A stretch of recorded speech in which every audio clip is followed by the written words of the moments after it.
네, 우리 찬송가 383장 함께 찬양하시겠습니다. 찬송가 383장 눈을 들어 산을 보니 함께 찬양하겠습니다.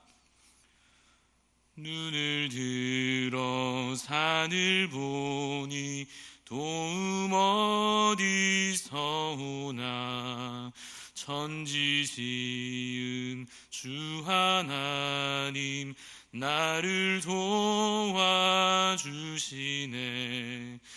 나의 발이 실족한게 주가 깨어 지키며 택한 백성 항상 지켜 길이 보호하시네. 도우시는 하나님이 내게 그늘 되시니. 낮의 해와 밤의 달이 너를 상치 않겠네. 내게 화를 주지 않고 오늘 보호하시며 너의 주님 지금부터 영영 인도하시리. 아멘. 기도하시겠습니다. 사랑과 은혜의 하나님 아버지, 우리를 지키시고 돌보시며 우리와 늘 함께 하시는 그 은혜를 주님 감사를 드립니다. 하나님께서 매일의 삶 가운데 우리와 동행하심을 주님 감사합니다. 하나님, 주를 더욱 의지하며 믿음으로 살아가게 하여 주시옵소서. 우리 자신을 의지하거나 세상의 헛된 것을 기대어 살아가는 어리석음 가운데 머물지 않게 하여 주옵소서.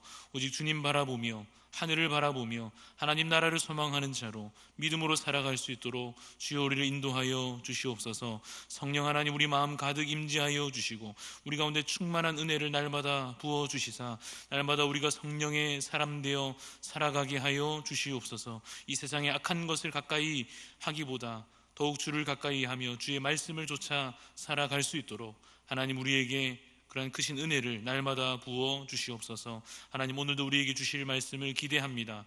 우리에게 말씀을 부어 주시며 말씀 따라 살아갈 수 있는 힘과 그러한 믿음을 오늘도 주여 더하여 주시옵소서.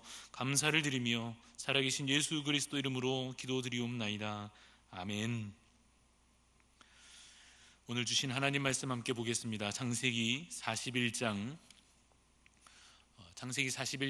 17절부터 36절까지 말씀, 창세기 41장 17절부터 36절까지 말씀입니다. 창세기 41장 17절부터 36절 말씀 읽겠습니다. 바로가 요셉에게 이르되 내가 꿈에 나일 강가에 서서 보니 살찌고 아름다운 7 암소가 나일 강가에 올라와 갈밭에서 뜯어먹고 그 뒤에 또 약하고 심히 흉하고 파리한 7 암소가 올라오니 그같이 흉한 것들은 애굽 땅에서 내가 아직 보지 못한 것이라. 그 파리하고 흉한 소가 처음에 7 살진 소를 먹었으나 먹은 듯 하지 아니하고 여전히 흉하더라. 내가 곧 깨었다가 다시 꿈에 보니 한 줄기에 무성하고 충실한 7 이삭이 나오고 그 후에 또 가늘고 동풍에 마른 7 이삭이 나더니 그 가는 이삭이 좋은 7 이삭을 삼키더라. 내가 그 꿈을 점술가에게 말하였으나 그것을 내게 풀이해 주는 자가 없느니라. 요셉이 바로에게 아뢰되 바로의 꿈은 하나라. 하나님이 그가 하실 일을 바로에게 보이심이니이다. 7 좋은 암소는 7 해요 7 좋은 이삭도 7 해니 그 꿈은 하나라. 그 후에 올라온 파리하고 흉한 7 소는 7년이요 동풍에 말라 속이 빈 7 이삭도 7 해 흉년이니 내가 바로에게 이르기를 하나님이 그가 하실 일을 바로에게 보이신다 함이 이것이라. 온 애굽 땅에 7 해 큰 풍년이 있겠고 후에 7 해 흉년이 들므로 애굽 땅에 있던 풍년을 다 잊어버리게 되고 이 땅이 그 기근으로 망하리니 후에 든 그 흉년이 너무 심함으로 이전 풍년을 이 땅에서 기억하지 못하게 되리이다.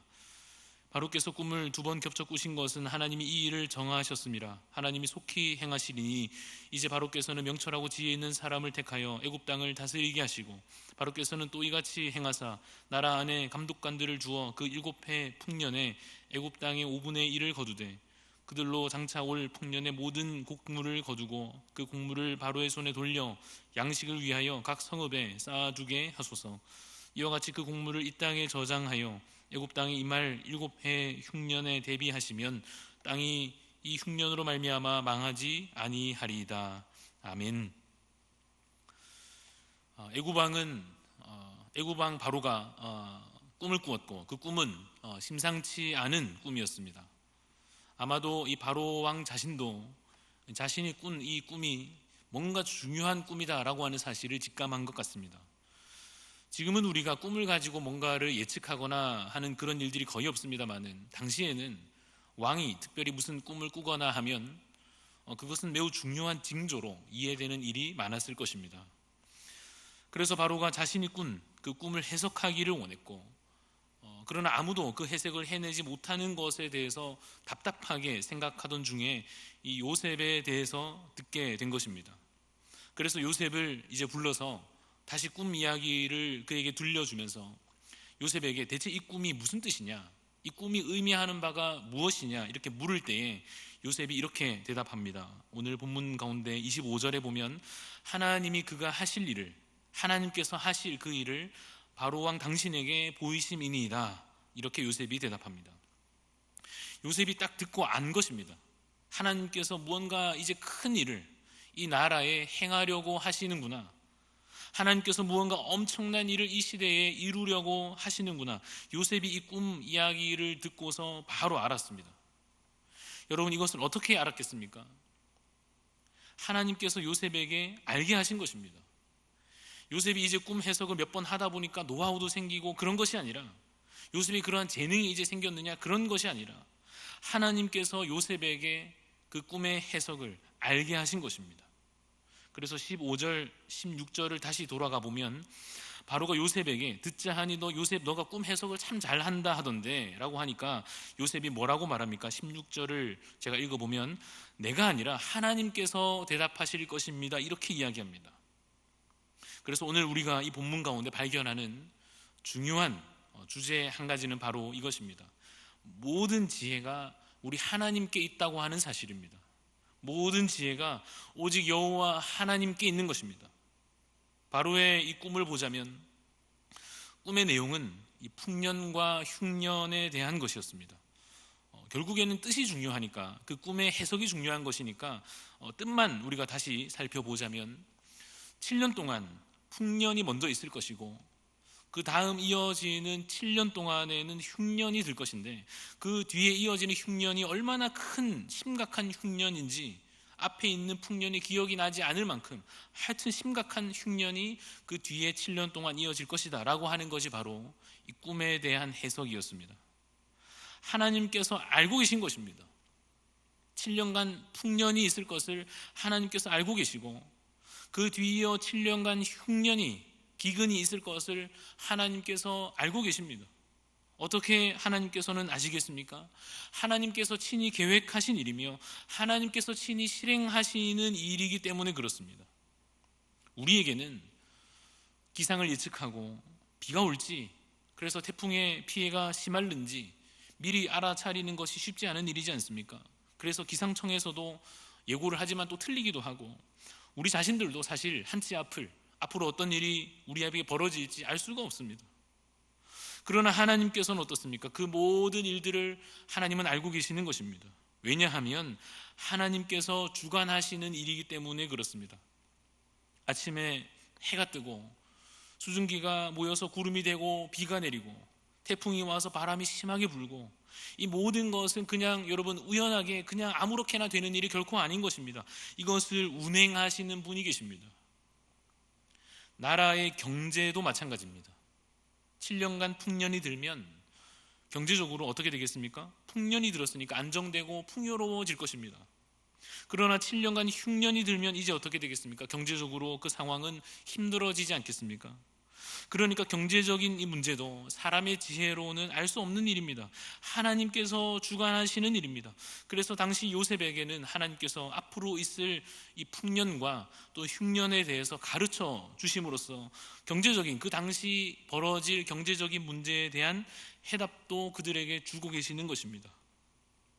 지금 우리가 함께 겪고 있는 이 코로나 때문에 경제적으로 이렇게나 심각한 문제가 생길 줄을 사람이 만약 미리 알 수 있었다라고 하면 뭔가 미리 대책을 세우든지 했을 것인데, 사실 우리 사람들에게는 그러한 지혜가 없는 것입니다. 솔직히 우리는 아직도 이 상황이 얼마나 더 이어질지, 어떻게 풀려갈지 알 수가 없습니다. 그 지혜가 누구에게 있습니까? 하나님께 있는 줄로 믿으시기를 바랍니다. 이 모든 것을 주관하시는 분이 우리 하나님이시기 때문입니다. 마찬가지로 정치도 마찬가지입니다. 지금도 우리가 민감한 문제들이긴 합니다만은 부동산 정책이나 의료에 관련된 문제나 또 재난지원금을 어떻게 지급하고 하는 여러 가지 결정해야 할 나라의 중요한 문제들이 있지 않습니까? 그런 문제들에 있어서 좋은 답을 찾는다고 하는 것은 여러분 사실 쉽지 않은 일일 것입니다. 왜냐하면 사람은 모두가 자기 욕심에 갇혀 있기 때문에 그렇습니다. 여러분, 사람이 사람을 믿지 못하는 이유가 무엇입니까? 서로 간에 믿지 못하는, 서로 불신하게 되는 이유가 무엇입니까? 우리 모두가 자기 자신의 욕망에 갇혀 있다고 하는 사실을 서로가 알기 때문에 그렇습니다. 그러나 하나님께서는 당시 요셉에게 모두를 위한 선한 길을 보여주고 계십니다. 33절 말씀을 보십시오. 바로에게 정책을 이제 자문해 주는데, 먼저 명철하고 지혜 있는 사람을 택하여 지도자로 세우고, 이어지는 34절에는 감독관들을 통해서 무엇을 하라고 합니까? 농사가 잘 되는 그 7년 동안에 애굽 땅의 5분의 1을 세금으로 거두고 그 거둔 곡물을 각 성읍에 쌓아두라, 이렇게 이야기하고 있습니다. 그러면 그 다음 7년 흉년이, 기근이 와도 망하지 않게 될 것이다, 이렇게 말해 주는 것입니다. 나중에 우리가 보겠습니다만 이 정책은 아주 적절한 것이었고, 이 덕분에 심각한 흉년에도 불구하고 애굽이 살고 주변 나라들이 살고 야곱의 집안도 살게 되는 것입니다. 물론 하나님께서 이렇게 구체적인 답을 매번 우리에게 주시는 것은 아닙니다. 그러나 확실한 것이 있습니다. 무엇이 확실합니까? 모든 우리에게 주어지는 상황들, 모든 기후나 경제나 정치나 그 모든 것에 대한 지혜가 창조하시고 섭리하시는 여호와 하나님께 있다고 하는 사실입니다. 그 사실을 여러분 믿으시기를 간절히 바랍니다. 그리고 오직 주께 의지하여서, 우리가 의지할 오직 우리 주님께만 의지하여 날마다 주님께 기도함으로 그 지혜를 간구하는 자 되시기를 간절히 바랍니다. 여러분, 코로나가 얼마나 더 갈지, 백신이 잘 개발이 될는지, 효과가 있을지, 이 상황에서 나라들이 서로 잘 협력을 잘 해갈 것인지, 또 그 결과가 우리에게 어떠한 상황들로 어떻게 주어질지 우리가 아무것도 미리 제대로 알 수는 없습니다. 누구도 서로 믿기 힘든 그러한 현실 속에서 계속 마음에는 답답함과 분노와 불신이 솟아올라오지 않습니까? 그러나 우리가 결코 이러한 상황에서도 죄에 넘어져서는 안 됩니다. 세상에 흘러가는 그 흐름과 분위기 속에 우리의 몸을 내맡겨서도 안 됩니다. 우리는 그 와중에도 우리 주님을 바라보며 기도함으로 하나님의 지혜를 간구해야 할 것입니다. 그리고 기도하는 가운데 하나님의 지혜와 더불어서 또 우리가 간구해야 할 것이 있습니다. 무엇입니까? 하나님의 구원을, 하나님의 지혜와 더불어서 하나님께서 우리를 구원하여 주시기를, 그 하나님의 구원을 우리가 간구해야 할 것입니다. 구원하심이 우리 하나님께만 있기 때문에 그렇습니다. 하나님께서 요셉을 통하여 이러한 일들을 이제 그 애굽 땅에서 이루어 가시는 것에는 목적이 있는 것입니다. 그냥 하나님께서 뽐내시려고, 나는 이런 거 다 알고 있다, 너희는 모르지 않느냐, 거봐라 나는 지혜롭다, 이렇게 그냥 뽐내시려고 이러한 일을 지금 하시는 것이 결코 아닙니다. 하나님께서 지금 이렇게 바로 왕에게 하여금 꿈을 꾸게 하시고, 그 꿈을 요셉이 해석하게 하시고, 요셉을 통하여 큰 나라 그 애굽의 정책이 결정되게 하시는 이유가 있습니다. 그 이유가 무엇입니까? 애굽 나라가 더 경제적으로 부유한 나라가 되게 하시려는 것입니까? 아닙니다. 그것은 하나님의 목적이 아닙니다. 그러면 그동안 고생한 요셉을 이제 좀 출세하게 해주시려는 것입니까? 그렇지 않습니다. 그러면 하나님께서 이러한 일들을 아주 계획적으로 이렇게 행하여 가시는 목적이 무엇입니까? 그것은 바로 많은 사람을 구원하시려는 것입니다. 식량을 모아서 나중에 다들 굶어 죽게 될 때에 그들을 살리시려는 것입니다. 모두가 고통 중에 신음하게 될 때에 그들을 그때 먹이시고 구원해 주시려는 것입니다. 여러분, 이것은 단순히 육의 양식의 문제로 끝나지 않습니다. 하나님은 지금 아주 큰 구원의 역사를 미리 바라보고 계시고 우리에게 지금 이것을 미리 살짝 보여주고 계신 것입니다. 우리의 영을 살리시기 위하여, 우리를 참된 생명으로 인도하시기 위하여 그 나라를 하나님께서 친히 계획하시고 그 구원을 이루어 가시는 그 주께서 그 옛날에는 요셉을 통하여 작은 그 구원을 그때에 당시 이루어 주셨고, 또한 이 땅에 오신 예수 그리스도를 통하여 그 구원을 멋지게 이루어 내셨으며 앞으로 장차 그 구원의 완성으로 하나님 나라를 우리에게 온전히 이루어 주실 것입니다. 그 구원의 날을 미리 바라보며 소망 가운데 살아가시기를 간절히 바랍니다. 그리고 오늘 말씀을 통하여서 중요한 사실 이 두 가지를 꼭 마음에 여러분 담으시기를 바랍니다. 모든 지혜가, 우리가 살아가는 데 필요한 모든 지혜가 우리 여호와 하나님께 있음을 믿고, 또 하나 우리의 구원이, 우리가 살아날 수 있는, 우리가 생명을 이어갈 수 있는 그 구원이 역시 여호와 하나님께만 있음을 믿는 믿음의 사람들이 되시기를 간절히 바랍니다. 그리고 이 일을 위하여 작게는 오늘 우리의 이 현실 속에서도 하나님께서 이루어 가시는 그 구원의 역사에 함께 쓰임받을 수 있기를 바랍니다. 지금도 수많은 사람들이 고통 중에 신음하고 있지 않습니까? 수많은 사람들이 괴로워하고 있지 않습니까? 하나님의 마음을 품고 저들을 향하여서 구원의 손길을 내밀 수 있는 그러한 하나님의 손과 발이 되어야 할 것입니다. 사랑으로, 용서로, 섬김으로, 희생으로, 복음과 진리의 말씀으로, 오직 예수 그리스도 그 이름의 능력으로 우리가 이 땅에서 사는 날 동안에 사람을 살리며 그들을 구원의 길로 인도하는 귀한 주님의 일꾼들이 다 되시기를 간절히 바랍니다. 그리고 우리의 다음 세대 자녀들도 마찬가지로 이러한 비전을 품고 하나님 나라가 이루어져 가는, 하나님의 구원 역사가 이루어져 가는 것에 대한 그러한 놀라운 비전을 우리 자녀들이, 우리 학생들과 우리 청년들이 함께 그 비전을 품고 각자의 자리에서 주님의 손에 붙들려 쓰임받을 수 있도록 여러분 함께 기도해 주시고 그들을 그렇게 가르치며 양육해 주시기를 간절히 바랍니다. 우리에게 주신 말씀을 우리 함께 기억하면서 이제 기도할 텐데, 기도하실 때 여러분, 하나님 우리에게 지혜를 주시고 우리에게 구원의 은총을 베풀어 주시옵소서. 참으로 구원의 손길이 필요한 이 땅의 이 시대에 주님의 은총을 주님 내려 주시옵소서 기도하시고 오늘도 주 안에서 복된 하루 되시기를 간절히 바랍니다. 주님 인도해 주시옵소서. 우리에게 주신 이 하루를 하나님 인도해 주시옵소서. 주님의 뜻이 온전히